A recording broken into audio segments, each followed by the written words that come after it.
Sutta number 5.4.32. Once the Exalted One was dwelling near Rajagaha, at the squirrels' feeding ground in the bamboo grove, and there Cundi, the Raja's daughter, attended by 500 maidens in a like number of chariots, came and visited him, and after saluting, sat down at one side. Thus seated, Cundi, the Raja's daughter, spoke to the Exalted One thus: Lord, our royal brother Chunda says this: when a woman or man has taken refuge in the Buddha, has taken refuge in Dhamma, has taken refuge in the Sangha, abstains from taking life, from taking what is not given, from adultery, from lying, and from indulging in liquor, causing idleness, he will surely arise on the breaking up of the body after death to a fair cause, not an ill one. But I, Lord, would ask the Exalted One, with one's trust in what sort of teacher will one surely arise on the breaking up of the body after death to a fair cause and not to an ill one? With one's trust in what sort of Dhamma, what sort of Sangha, and what sort of virtuous practices must one perform to arise after death to a fair cause and not to an ill one?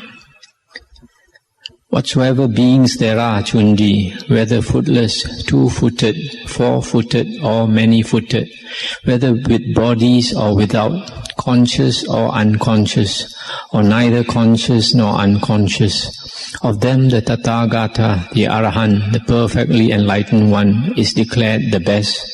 Whosoever put their trust in the Buddha, put their trust in the best, and unto them is the best reward. Whatsoever Dhammas are formulated or not formulated, Cundi, of them the Dhamma of dispassion is declared the best. I mean the crushing of pride, the quenching of thirst, the rooting out of lust, the cutting off of rebirth, the destruction of craving, dispassion, making an end, nibbana.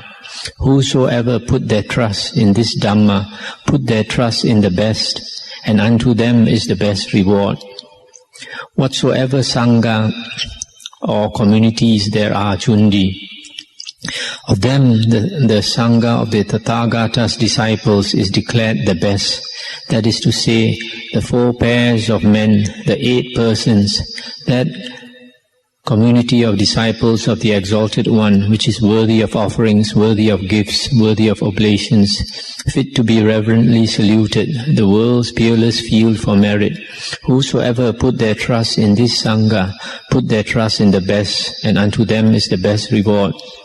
Whatsoever virtuous practices there are, Cundi, of them those loved by the Aryans are declared the best. That is to say, those unbroken and without a rent, untarnished and without blemish, bringing freedom, praised by the wise, incorrupt and conducive to concentration.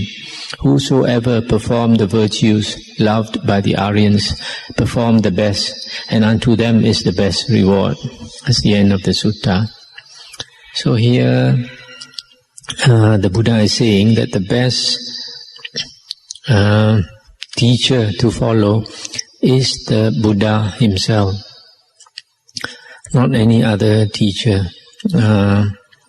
It was decided at the Second Sangha Council about 100 years after the Buddha's passing away that if any monk teaches and we listen to him, we should follow what he teaches only if what he teaches is in accordance with what the Buddha taught in the Dhamma Vinaya. And you had heard earlier in one of the suttas in the book of in the chapter of the Force that the Buddha said that we should compare whatever monk teaches with the suttas and the Vinaya. So that is why we have to be very familiar with the Dhamma, the suttas and the Vinaya, to be sure that whatever teacher teaches us is teaching us what the Buddha himself says, because our one and only teacher is the Buddha. Other monks are what are called Kalyana Mitra, good knowing friends who introduce us to the Buddha's teachings. And then in the Mahaparinibbana Sutta, about when the Buddha was about to pass into Nibbana, one of the monks asked him, in future, Bhagawa, when you are no more around, who should we take as our teacher? And the Buddha said, take the Dhamma Vinaya as your teacher. So it is very clear that nowadays we must take the Dhamma Vinaya as our teacher now that the Buddha has passed into Nibbana. So that is why I always stress the suttas as being the very foundation of the holy life. And then of the Dhammas, the Dhamma of dispassion is declared the best. The crushing of pride, the quenching of thirst, the rooting out of lust, the cutting off of rebirth, the destruction of craving, making an end, Nibbana. This is the kind of Dhamma we should pursue. When we practice the holy path, it is not actually concerned with getting this and getting that. Some people are very concerned about getting this and getting that, the paths and the fruitions and getting the knowledges, etc. But actually it is the cooling, making an end, that is important. It is just cutting off all our desires. Because if you remember, the three types of craving that bring us back to the round of rebirths. One is craving for sensual pleasure. Second one is craving for existence. And the third one is craving for non-existence. This craving for non-existence means that we pursue this idea of non-existence too much, in the sense that the mind is too agitated about it. When the mind is too agitated, there is no cooling of the mind. Nibbana is concerned with cooling of the mind, letting go. Whatever thoughts, etc., we have to let go. Even this excessive desire for non-existence, that has to be put down. That is why it is a dispassion. Here the Buddha says the quenching of thirst, rooting out of lust, etc. And of all the sanghas, the communities there are, the Buddha said the best one is his disciples. These disciples are always called savakas in the Pali. And savakas means hearers. The Buddha always called his disciples hearers because they hear, they listen to his suttas.